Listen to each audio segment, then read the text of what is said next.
No vídeo anterior vimos 5 derrotas que marcaram para sempre, que mudaram para sempre a carreira de grandes lutadores. Foram derrotas tão traumáticas, tanto na parte física ou psicológica, que eles nunca conseguiram se recuperar de fato. Seja porque eles vinham de uma grande sequência de vitórias e não conseguiram lidar com a derrota, ou porque sofreram um grande dano aparentemente irreparável. Mas durante tantos anos de luta, é lógico que teríamos muitos outros exemplos parecidos com aqueles 5 que eu citei no outro vídeo. E como vocês gostaram muito do conteúdo, eu resolvi trazer aqui a parte 2, com mais 5 derrotas que mudaram para sempre a carreira de grandes lutadores. Número 5, Conor McGregor contra Floyd Mayweather. No auge de sua carreira, Conor McGregor parecia estar vivendo um filme, porque tudo acontecia do jeito que ele previa e queria. Ele derrubou o primeiro e único campeão do peso pena, José Aldo, viveu uma das rivalidades mais icônicas do UFC contra Nate Diaz, batia recordes de pay-per-view a cada luta que fazia e ainda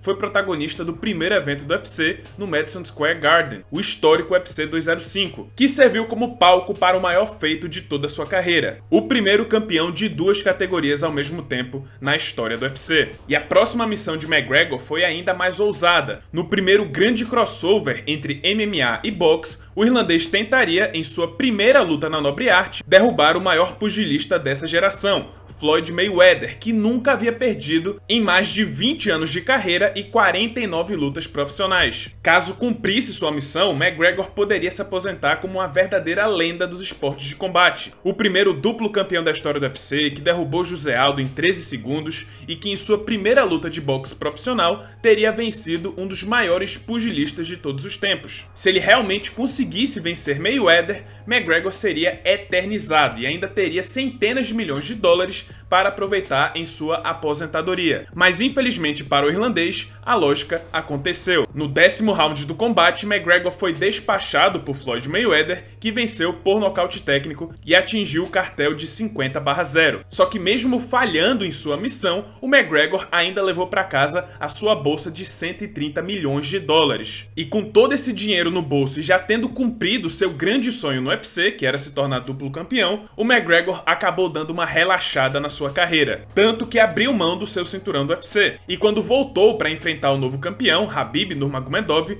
um ano após a luta contra Mayweather, ele foi dominado e finalizado pelo russo. Desde que voltou para o UFC, depois da luta contra Floyd Mayweather, McGregor perdeu 3 das últimas 4 lutas, e ainda sofreu uma grave lesão em seu último combate, que pode acabar trazendo consequências ainda maiores para a sua carreira. Número 4, Thiago Marreta contra John Jones. Thiago Marreta foi um daqueles casos de perdedor que acabou caindo de pé. Ele perdeu a luta, mas acabou saindo com muita moral por ter superado as expectativas e ter feito frente a um grande campeão. Vivendo sua melhor fase entre os anos de 2017 e 2019, Marreta nocauteou em sequência Eric Anders, Jimmy Manua e Jan Blachowicz, vitórias que garantiram a ele a chance pelo cinturão dos meio pesados, contra o boss final da categoria, John Jones. Automaticamente, assim como as outras vítimas do John Jones, acreditávamos que o Thiago Marreta seria apenas mais um na pilha de corpos do campeão dos meio pesados, que é considerado por muitos como o maior lutador de todos os tempos. Mas o duelo foi uma enorme surpresa, pois o brasileiro foi uma das lutas mais duras que John Jones teve em toda a sua carreira, tanto que um dos 3 jurados pontuou a luta para o Marreta, mas os outros 2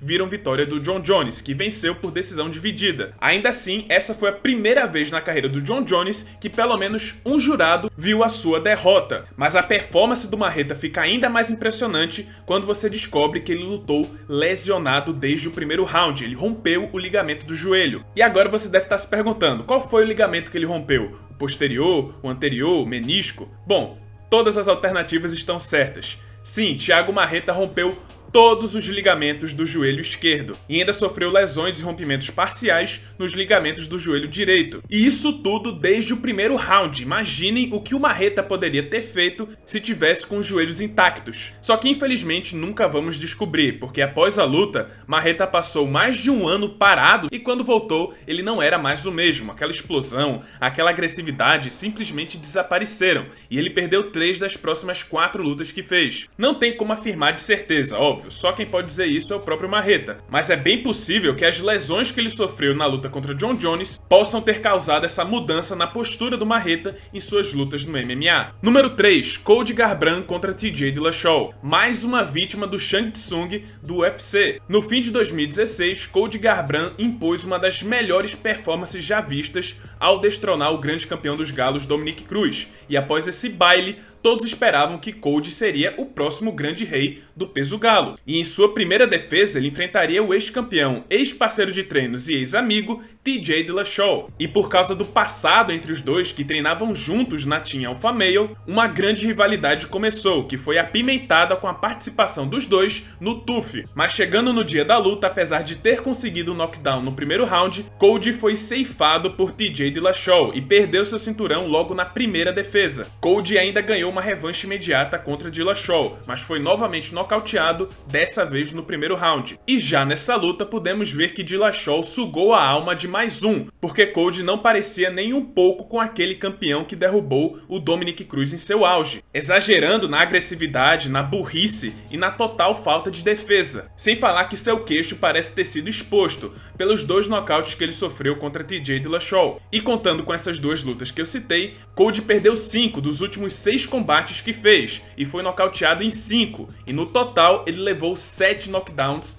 nessas lutas. Número 2, Vitor Belfort contra Chris Weidman. Após 3 nocautes brutais em 2013 contra Michael Bisping, Luke Rockhold e Dan Henderson, Vitor Belfort ganhou uma nova chance de disputar o cinturão peso médio do UFC contra o novo campeão Chris Weidman, que tinha ganhado a fama de caçador de brasileiros, vencendo Demian Maia, Anderson Silva e Lyoto Machida. Vitor então tinha a chance de ser o vingador, aquele que ia vingar a derrota de todos aqueles brasileiros que caíram diante do Chris Weidman, aquele que ia derrubar o americano e recuperar o cinturão que foi do Brasil durante 7 anos, no reinado do Anderson Silva. O duelo foi marcado para maio de 2015, mas antes disso, o Vitor já sofreu uma grande baixa, já que em 2014 o uso do TRT, o tratamento de reposição de testosterona, foi proibido pelo UFC, forçando Vitor Belfort a parar de fazer o tratamento. E aconteceu o esperado, o brasileiro murchou, ficando bem menor e mais magro do que de costume. E não foi só na aparência que ele mudou, já que na luta ele foi facilmente nocauteado por Chris Weidman em menos de 3 minutos. E a partir de então, a partir dessa derrota para o Chris Weidman, sem o TRT, a carreira do Belfort nunca mais foi a mesma. Ele até chegou a vencer Dan Henderson de novo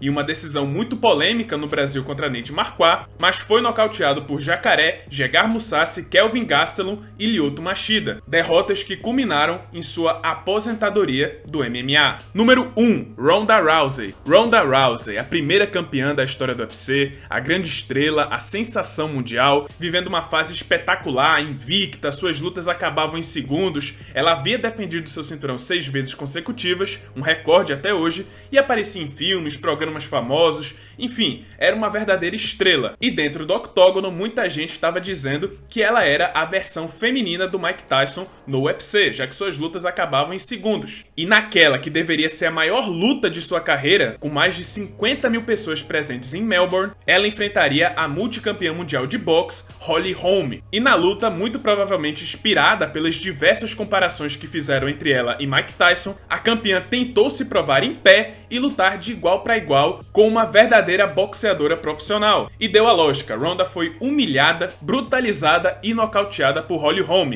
perdendo seu cinturão e sofrendo a primeira derrota de sua carreira. E sentindo pela primeira vez o gosto da derrota, Ronda Rousey entrou em depressão e desapareceu da mídia por mais de um ano, até que finalmente anunciaram seu retorno contra a nova campeã da categoria, Amanda Nunes. Irreconhecível e nem sequer parecendo uma lutadora profissional, quanto mais uma ex-campeã, Ronda foi atropelada por Amanda Nunes em apenas 48 segundos de luta. E então, após a segunda derrota de sua carreira, Ronda Rousey nunca mais voltou a competir no MMA. E esse, pessoal, esse foi o vídeo, espero que tenham gostado. Se você gostou, deixa seu like, se inscreve no canal, já ativando o sininho das notificações para não perder o próximo conteúdo. E é isso, muito obrigado por terem assistido e até a próxima.